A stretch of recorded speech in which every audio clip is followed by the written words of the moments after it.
Welcome again. I'd like to share with you 4 features of a good lesson. Number 1, simplicity of instruction. When you introduce a task, try to be as specific as you can. Explain the purpose of the lesson. Take your time here. Make sure every student understands you. A good instruction is like the news: condensed, precise, informative, clear, and easily understandable. In order to make sure your instruction is understandable, you need to eliminate all the unnecessary information. You can serve as the example for your students. You can invert the rows in the classroom for a few minutes for this time of you giving out the instructions, and you can be the student for that time and just show them what they will be expected to do in the task or in the activity. This will allow your students to see what it is that they would be doing. A real value of good information is the amount of work that you put before you share it with your students. The second feature of a good lesson is the facts. Make sure that your lesson has a value. I know that's a great responsibility on your shoulders to deliver a lesson that is full of content, full of knowledge that your students can discover by themselves and acknowledge and comprehend. You know, making the students explore and discover the world around them is never an easy job. But I feel that our job as teachers is to give them the opportunity to do just that. Your students need something tangible. They need to be able to achieve the goals that you set up for them with the help of the curriculum, but they also have to be able to achieve the goals that they set up for themselves by being critical learners and thinkers. Every lesson should provide your students with the knowledge, no matter how small, knowledge that they can discover by themselves and retain. I am going to add here that I hope you know that people learn by doing. They remember 90% of what they do by themselves. Coming up with their own questions and finding ways to answer those questions by themselves is a good way to engage your students in the lesson, in the process of the lesson, while actually letting them discover the facts that they will find by themselves. And this way, they will be able to remember them better because they found the information. The third feature of a good lesson is a surprising twist.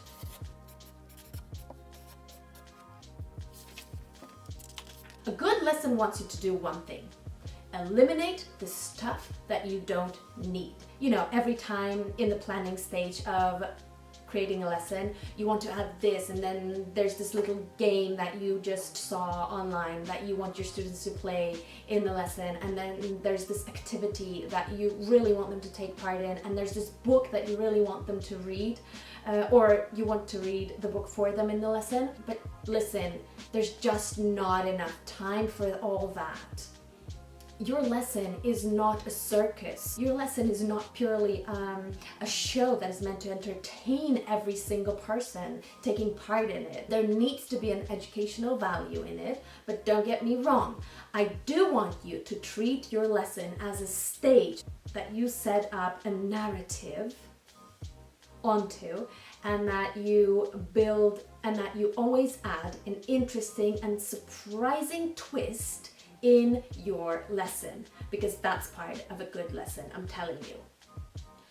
I hope it is clear that by the time you're watching this, you already know that in order to produce a good lesson, you need to eliminate.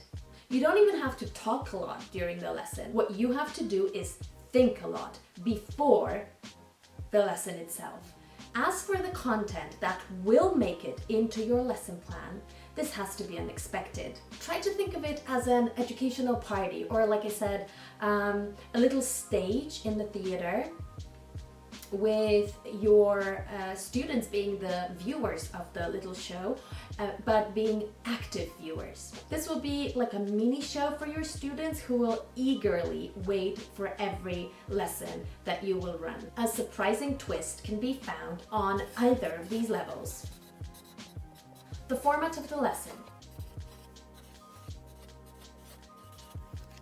You can surprise your students by setting up a classroom transformation. You can hang up QR codes on the walls of your classroom and then make your students organize a little scavenger hunt and make your students walk and scan every QR code. You can let your students be the teacher. Drama is always a good idea to surprise your students in the lesson. You can also add a surprising twist to your lessons when you think about the content of the lesson, which is approached from another side.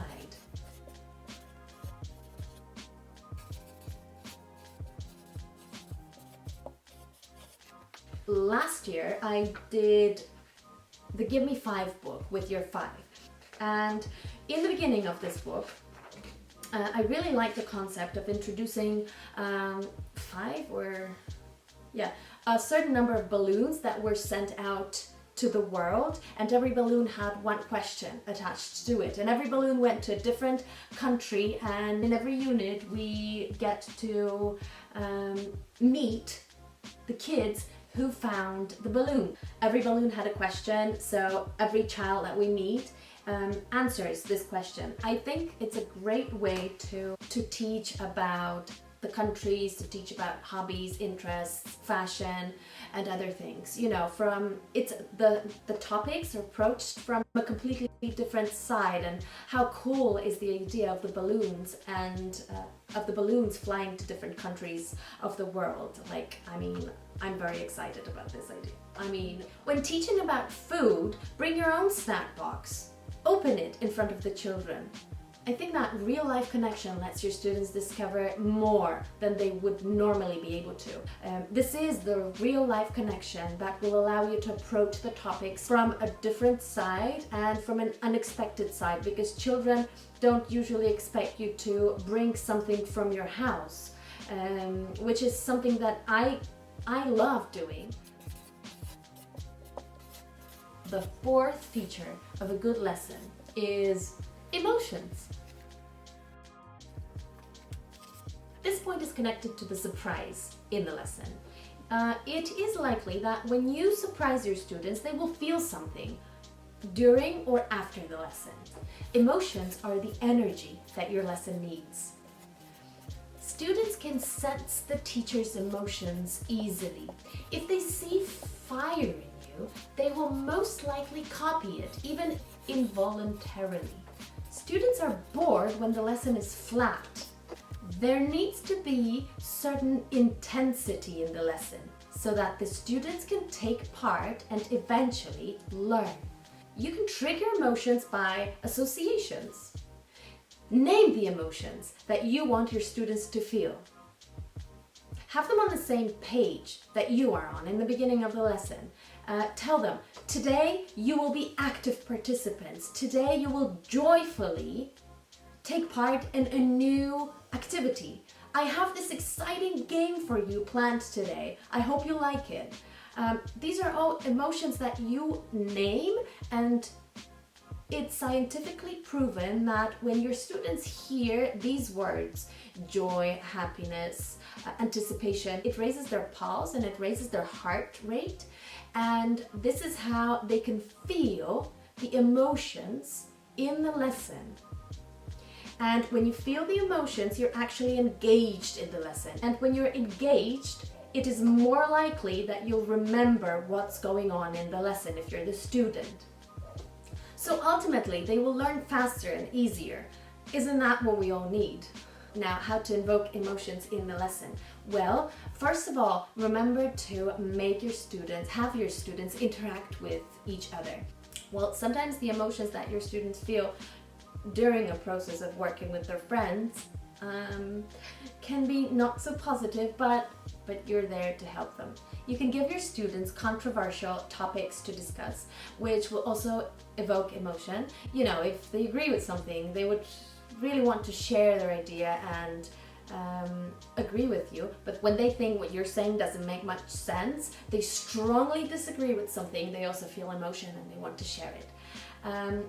The whole classroom environment can evoke emotions. You know, the displays, decorations, colors, organization.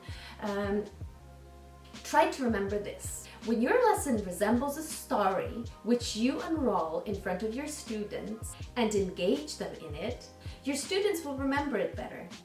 By evoking emotions, you can turn a dull lesson into an unforgettable one. This will change your students' experience. I very often try joking in the lesson. I like being goofy and fooling around, but when I do that, when I joke in the lesson, I want to set some clear boundaries, you know, so that they don't cross that line. You know, they can sometimes push it to the limits, so keep that in mind if you're doing the same. Listen, I mean, I think you know that, but I know sometimes you might feel like you're talking to the wall. Nobody seems to be interested in what you're saying. Nobody seems to be engaged. Your students are just sitting there in front of you being unmotivated. Everybody's been there. But let's not be too hard on ourselves. What I do is I reflect. I reflect on the times that my lessons were unsuccessful, and I reflect on the times that my lessons were successful. And I keep record of what worked and what didn't work. You can do the same, even if it's in your head, like, you know, all the things that worked for your students, for that particular group, because no group is the same. You can keep that in mind, you can keep track of that, and then every time you feel like you're talking to the wall, there's just no connection between you and the class, you can turn to something that you remember was a hit with them. You can always pinpoint areas to improve and keep going. Do not cut corners on cheering for yourself. Find a common denominator of your most successful lessons. For example, my students always seem to enjoy my personal input on a topic. So, for example, they love when I bring things that I bought when I went abroad. And that way, by bringing all the things that I got from those countries, you know, even if those are just shells from the beach or money from a different country or bills from a different country, you bring it to the class and talk about that country. This will trigger their interest in the topic that you're talking about, because they will see you engaged in it, so they will also want to be engaged in it too, hopefully. Because I did that research and I found out that this is what my students actually like, I will probably remember to include more of that in my future lessons. But had I not reflected on my previous lessons, I wouldn't have known what to add in a successful lesson plan. Okay, that's it from me today. I hope to see you next time. Bye bye.